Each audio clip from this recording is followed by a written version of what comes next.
ॐ भूर्भुवः स्वः तत्सवितुर्वरेण्यं भर्गो देवस्य धीमहि धियो यो नः प्रचोदयात् ॐ शान्ति शान्ति शान्तिः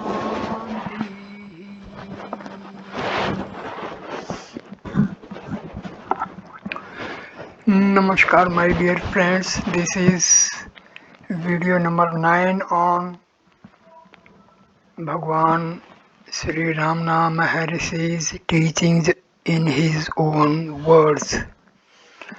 Continuing from the 8th video, I start this video number 9. When asked if occult powers, siddhis can be achieved with the divine state, Ishvartva, as mentioned in the last verse of Dakshinamurti Stotra, the Maharshi said, let the divine state be achieved first and then the other questions may be raised. No powers can extend into self-realization, so how can they extend beyond it? People who desire powers are not content with their idea of pure consciousness.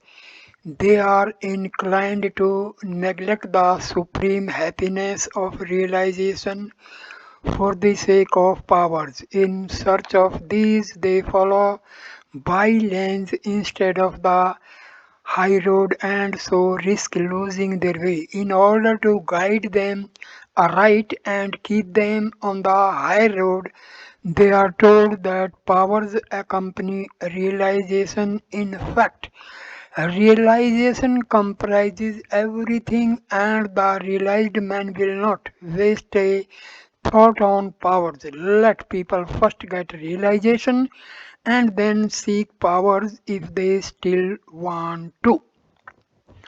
Powers may accrue before or after attaining a realization, or they may not according to the nature of the person, but they are not to be valued or sought after, nor is their absence or the absence of visions or other such experiences to be taken as cause for discouragement on the path. Devotee, is it not necessary or at least advantageous to render the body invisible in one's spiritual progress?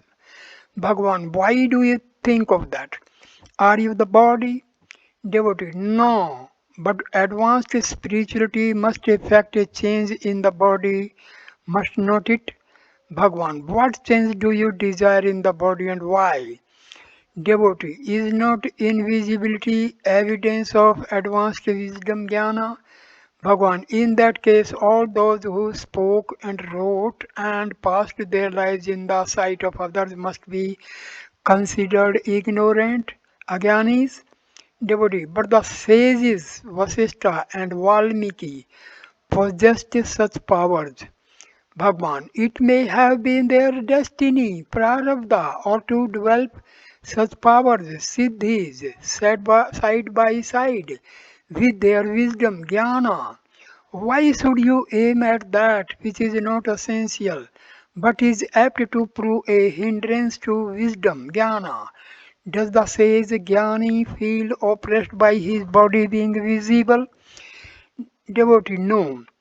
B. Bhagwan, a hypnotist can suddenly render himself invisible. Is he therefore a sage? Devotee, no. Bhagwan, visibility and invisibility refer to him who sees. Who is that? Solve that question first. Other questions are unimportant. An American visitor was disgraced at having attained no powers. Devotee, I have been interesting myself in metaphysics for over 20 years, but I have not gained any novel experiences as so many others claim to. I have no powers of clairvoyance, clairaudience, and so on. I feel locked up in this body, nothing more. Bhagwan, that's all right. Reality is only one, and that is the self. All other things are mere phenomena in it, of it, and by it. Seer, sight, and seen are all the self only. Can anyone see or hear without the self? What difference does it make if you see or hear anyone close up or at a great distance? The organs of sight and hearing are needed in both cases. So is the mind. None of them can be dispensed with. In either case, you are dependent on them. Why then should others be any glamour about clairvoyance or clear audience? Moreover, what is acquired will also be lost in due course. It can never be permanent. The only permanent thing is the reality, and that is the self. You say, I am going, I am speaking, I am working, and so on. Hyphenate the I am in all of them. Thus, I am. That is the abiding and fundamental reality. This truth was taught by God to Moses. I am that I am. Be still and know that I am God. So I am is God. From what has been said up to here, it will be seen that self realization is the most simple and natural thing. In fact, the only simple and natural thing, simply the state of being, that which is, and yet it is a state most rare, unknown to the sense, glimpsed briefly by the mystics, almost thousands there is perhaps one who strives to be perfect. Among thousands who strive to be perfect, there is perhaps one who knows me as I am. Bhagavad Gita, chapter 7, verse 3. Unfortunately, it is signs of our times that attainment of this supreme state is falsely claimed for many. The aspirant needs to discriminate. Once attained, the supreme state must be the same by whatever path and whatever religion it was approached, being by its very nature beyond differentiation. Once attained, the state of self realization is the same by whatever path and in whatever religion it may be approached. There are three aspects of God according to one's approach to realization. They are Sat, being, Chit, consciousness, Ananda, bliss. The aspect of being is emphasized by jnanis who are said to repose in the essence of being after incessant search and to have their individuality lost in the Supreme.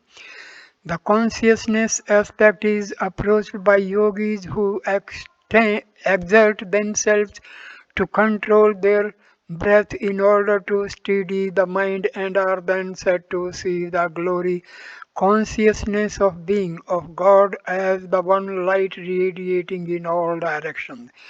The beatitude aspect is approached by devotees who become intoxicated with the nectar of love of God and lose themselves in blissful experience. Unwilling to leave this, they remain forever merged in God. The four margas, karma, bhakti, yoga, and jnana, are not exclusive of one another. They are described separately in classical works only to convey an idea of the appropriate aspect of God to appear readily to the aspirant according to his predisposition. Experience of realization is known as samadhi. It is often supposed that samadhi implies trance, but that is not necessarily so. It is also possible to be in a state of samadhi while retaining full possession of human faculties. In fact, a self-realized sage such as the Maharshi dwells permanently in this state. Even the pre-glimpses of realization spoke of earlier do not necessarily imply trance. The sannyasi visitor, Swami Lokeswarananda, asked about samadhi. Bhagwan replied, Number 1, holding on to the reality is samadhi. Number 2, holding on to samadhi with effort is savikalpa samadhi. Third, merging in reality and remaining unaware of world is nirvikalpa samadhi. Fourth, merging in ignorance and remaining unaware of the world is sleep. Fifth, remaining in the primal, pure, natural state without effort is sahaja nirvikalpa samadhi. Comparison between sleep, kevala, and sahaja. Sleep, number 1, mind alive. Kevala, number 1, mind alive. Sahaja, number 1, mind dead. Sleep. Second point, sunk in oblivion. Kevala. Number 2, sunk in light. Sahaja. Number 2, resolved into the self. Kevala. Third, like a bucket with a rope left lying in the water in the well. Sahaja. Third, like a river discharged into the ocean and its identity lost. Kevla. Fourth, to be drawn out by the other end of the road. Sahaja, a river cannot be redirected from the ocean. The old gentleman asked Bhagwan whether it was not necessary to go through Nirvikalpa Samadhi first before attaining to Sahaja Samadhi. Bhagwan replied, when we have tendencies that we are trying to give up. That is to say, when we are still imperfect and have to make conscious effort to keep the mind one pointed or free from thought, the thoughtless state which we thus attain is a nirvikalpa samadhi. When through practice we are always in that state, not going into samadhi and coming out again, that is the sahaja state. In the sahaja state, one sees only the self and one sees the world as a form assumed by the self. The question of the nature of samadhi brings with it the question of activity. Uselessly trying to imagine what samadhi is or what realization implies, instead of striving to attain it, people form theories as to whether the realized man can be active or not. Devotee, can a man who has attained realization move about and act and speak? Bhagwan, why not? Do you suppose realization means being inert like a stone or becoming nothing? Devotee, I do not know, but they say that the highest state is the withdrawal from all sense activities, thoughts, and experiences, in fact, cessation of activity. Bhagwan, then how would it differ from deep sleep? Besides, it would be a state which, however exalted, comes and goes and would therefore not be the natural and normal state. So, how could it represent the eternal presence of the Supreme Self, which persists through all states and survives them? It is true that there is such a state, and that in the case of some people it may be necessary to go through it. It may be a temporary phase of the quest, or it may persist to the end of man's life, if it be the divine will or the man's destiny, but in any case, You cannot call it the highest state. If it were, you would have to say that not only the sages but God Himself has not attained the highest state, since not only are the realized sages very active, but the personal God Isvara Himself is obviously not in this supremely inactive state, since He presides over the world and directs its activity. Devotee, what is samadhi? Bhagwan. In yoga, the term is used to indicate some kind of trance, and there are various kind of samadhi. But the samadhi I speak to you about is different. It is sahaja samadhi. In this state, you remain calm and composed during activity. You realize that you are moved by the deeper real self within and are unaffected by what you do or say or think. You have no worries, anxieties, or cares, for you realize that there is nothing that belongs to you as ego and that everything is being done by something with which you are in conscious union. After realization, a man may continue to life of worldly activity or he may not. It makes no difference to his state. A visitor said realized men generally withdraw from active life and abstain from worldly activity. Bhagwan, they may or they may not. Some, even after realization, carry on trade or business or rule a kingdom. Some withdraw to solitary places and abstain from all activity more than the minimum necessary to keep life in the body. We cannot make any general rule about it. Inability to understand the apparent inactivity of the sage is one of the difficulties of many.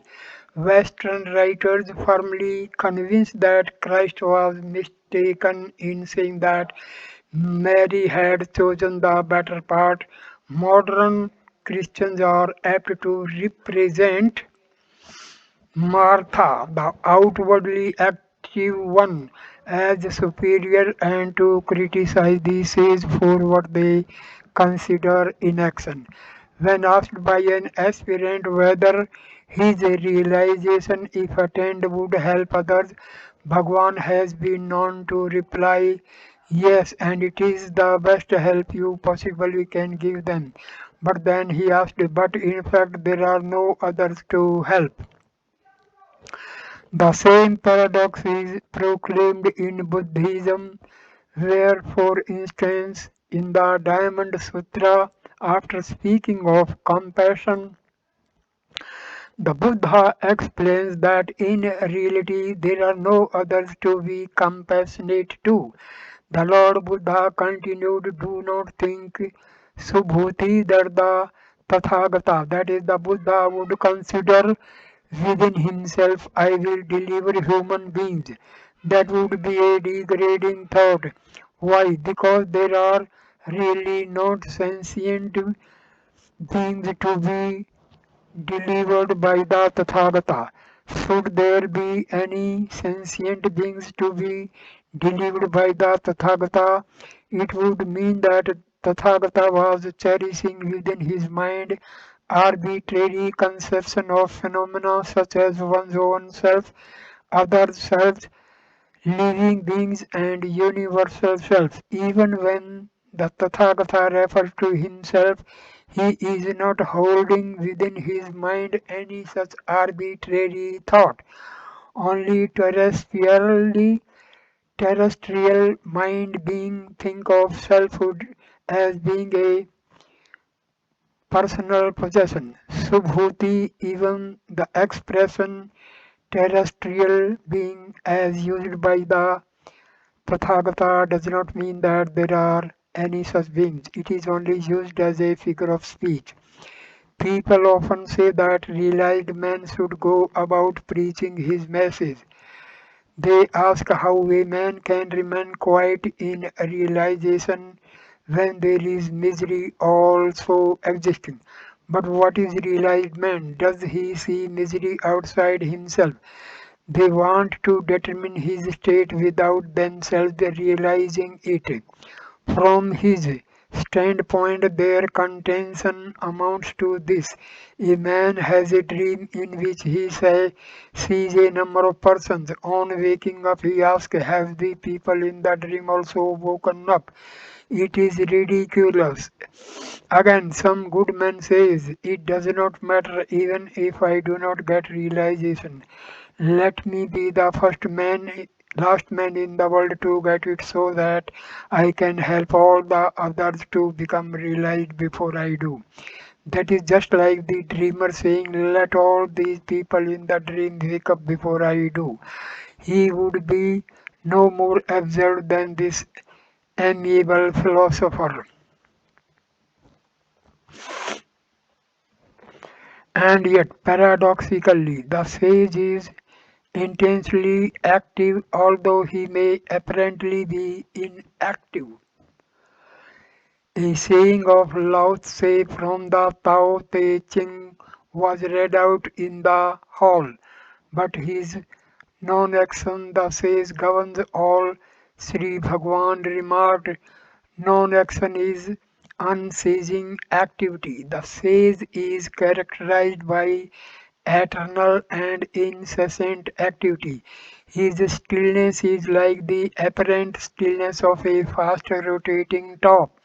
It is moving too fast for the eye to see, so it appears to be still, yet it is rotating. So is the apparent inaction of the sage. This has to be explained because people generally mistake his stillness for inertness. It is not so. Similar to this, preoccupation with action was the question of whether the realized man is bound by destiny. Really, the question has no meaning. His body is bound by destiny, but since he does not identify himself with the body, its destiny cannot bind him. Being one with the eternal self within which this body, his life, this would passes like an appearance. He cannot be bound by anything. This morning a visitor said to Bhagwan, the realized man has no karma. He is not bound by destiny, so why should he still retain a body? Bhagwan. Bhagwan, who asked this question, a realized man or an unrealized man? Why worry about what the realized man does or why he does anything? Better think about yourself.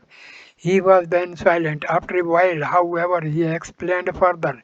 You are under the impression that you are the body, so you think the realized man also has a body. Does he say that he has one? He may seem to he may seem to you to have one and to do things with it as others do. The charred ashes of a rope look like a rope, but they are of no use to tie anything with it so long as one identifies oneself with the body. All this is hard to understand. That's why it is something said in answer to such questions that the body of the realized man continues to exist until his destiny has worked itself out and then it falls away. An example of this that is sometimes given is that an arrow which has been loosed from the bow, destiny must continue its course and hit the mark even though the animal that stood there has moved away and another has taken its place. That is, realization has been achieved. But the truth is that the realized man has transcended all destiny and is bound neither by the body nor by its destiny. Equally beside the point is the question of whether the realized man can feel pain or pleasure. If pleasure, then pain also, because the two go together, they are a pair of opposites. The sensation is common both to the realized man and to the unrealized man. The difference is that the unrealized man identifies himself with the body that feels it, whereas the realized man knows that all this is self, all this is dharma. If there is pain, let it be, it is also a part of the self, and the self is perfect. Or whether he can commit sins. The very raising of this question implies a failure to understand what is meant by self-realization.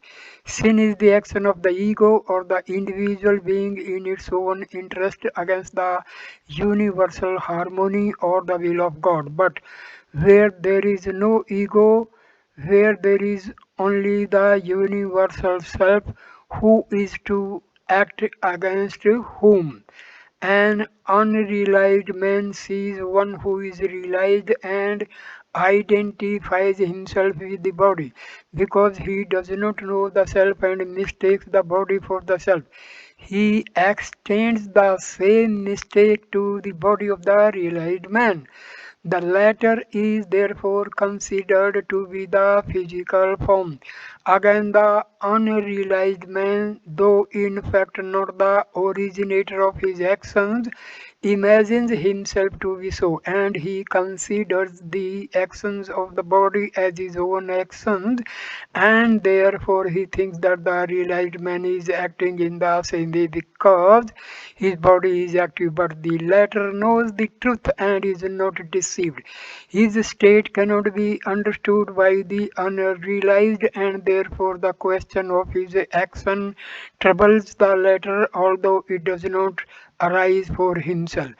All good or divine qualities are included in jnana, spiritual enlightenment, and all bad or satanic qualities in ajnana, spiritual darkness. When jnana comes, all ajnana goes, so that all divine qualities come automatically. If a man is a jnani, he cannot internalize or commit any sin. The saying that there is no ego or that the mind is dead sometimes leads to misunderstandings. What is meant is simply that the mind or ego, as apparent creator or originator of policies, plans, and ideas, is dead. Understanding remains and pure radiant consciousness. So I end this video here. Next video will start with this paragraph, the saying that there is no ego. So thank you my dear friends for watching this video. Please like, comment and share the video and subscribe the channel. Thanks a lot. Namaskar.